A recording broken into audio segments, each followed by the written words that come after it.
কাতল মাছের ভাপা হয়ে গেল। Good morning, mommy day out চ্যানেলে সবাইকে স্বাগতম। আজকে আমি যে রেসিপিটা করব সেটাই শেয়ার করব। তাহলে দেখুন, আমি আজকে করব কাতল মাছের ভাপা। মাছ তো আমরা অনেক ধরনের করি, কাতল মাছ ঝালও করি, কালিয়াও করি, কিন্তু সবটা ভালো লাগে না সব দিন। তাই আজকে ভাবছি একটু নতুনত্ব করে ভাপা করব কাতল মাছের। এই যে নিয়েছি 3 পিস কাতল মাছ। এখন আমি লেবু নিয়েছি অর্ধেকটারও কম। এটাকে আমি ম্যারিনেট করে দেব।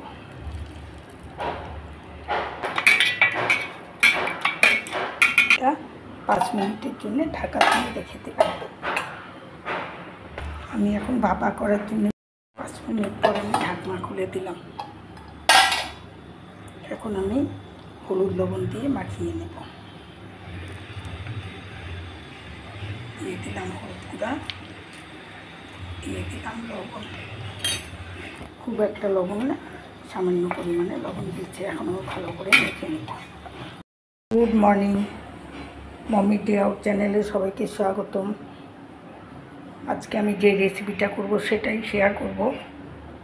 তাহলে দেখুন, আমি আজকে করব কাতল মাছের ভাপা। মাছ তো আমরা অনেক ধরনের করি, কাতল মাছ ঝালও করি, কালিয়াও করি, কিন্তু সবটা ভালো লাগে না সব দিন। তাই আজকে ভাবছি একটু নতুনত্ব করে ভাপা করব কাতল মাছের। এই যে নিয়েছি 3 পিস কাতল মাছ আমি ভাপা করব। নিয়েছি 3 পিস কাতল মাছ। এখন আমি লেবু নিয়েছি অর্ধেকটারও কম। এটাকে আমি ম্যারিনেট করে দেব। 5 মিনিটের জন্য মাখিয়ে রেখে দেব।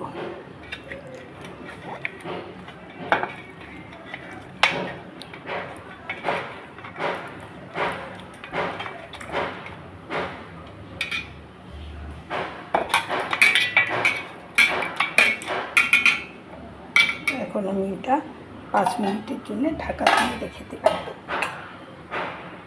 আমি এখন ভাপা করার জন্য মিক্সার গ্রাইন্ডারে আমি মশলাটা করে নিচ্ছি। এখানে আমি 2 চামচ কালো সরষা নিয়েছি, কাঁচা লঙ্কা নিয়েছি 9টা। এখন আমি এটাকে একেবারে শুকনোতে 2-3 বার আগে করে নেব। অনেকটাই গুঁড়ো হয়ে গেছে। এখন আমি দিয়ে দিচ্ছি সামান্য টমেটো,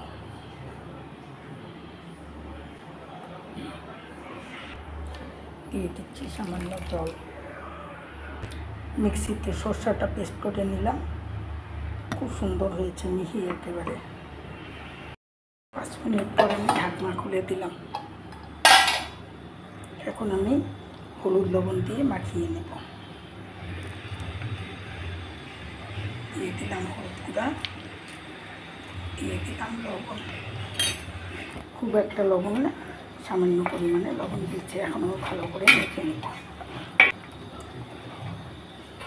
নিয়েছি এই যে ঢাকনা সহ একটা স্টিলের বাটি।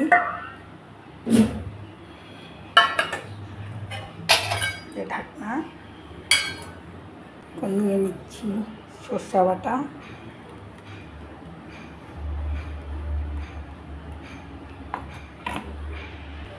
নিয়ে নিচ্ছি মশলা ধোয়া জল,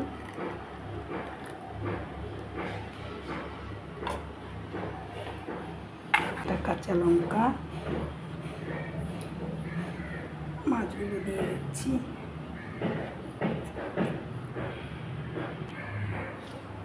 সামান্য হলুদ গুঁড়া। আগেও লবণ দিয়েছি, তাই লবণের পরিমাণটা একটু কমে নিলাম, 1/2 চামচেরও কম। আর এখানে নিচে 3 চামচ সরষের তেল, আর দিয়ে দিলাম সামান্য ধনেপাতা কুচি। এখন আমি মাছটাকে সুন্দর করে মেখে বসিয়ে দেব।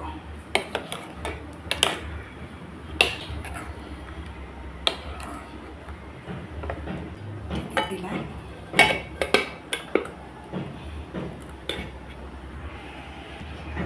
গরম জল আগে থেকে বসিয়ে রেখেছি, আমি স্ট্যান্ডে দিয়ে রেখেছি। এখন আমি মাছটাকে বসিয়ে দিচ্ছি। প্রায় 20-25 মিনিট পরেই আমি মাছটা খুলে দেখব। আমি কালো সরষা দিয়ে মাছটা বানালাম।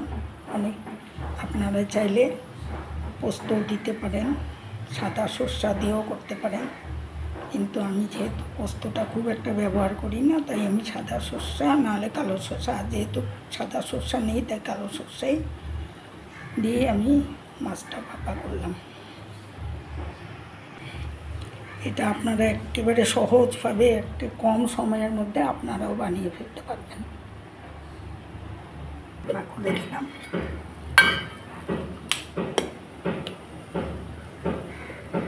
দেখো কাতল গাছে ভাপা হয়ে গেল। গরম ভাত হলে আর এই মাছ হলে আর কিছুই লাগবে না। তাহলে ভিডিওটা আজ এ পর্যন্তই। এই রেসিপিটা কার কেমন লাগলো কমেন্ট করে জানাবে। আর যদি ভালো লেগে থাকে রান্নাটা, তাহলে একটা লাইক অবশ্যই করে দিও, একটা সাবস্ক্রাইবও করে দিও। যারা নতুন সদস্য হতে চাও একটা সাবস্ক্রাইব অবশ্যই করে দিও, আর যত পারো শেয়ার করে দিও। তাহলে রাখছি, সবাই ভালো থেকো, সুস্থ থেকো, ভগবানের কাছে কামনা করি সবাই ভালো থাকো। পরের ভিডিওতে দেখা হবে। আর বেল আইকনটাকে প্রেস করে রেখো যাতে আমার ভিডিওগুলো সবার আগে তোমাদের কাছে পৌঁছয়। আজ রাখছি, পরের ভিডিওতে দেখা হবে।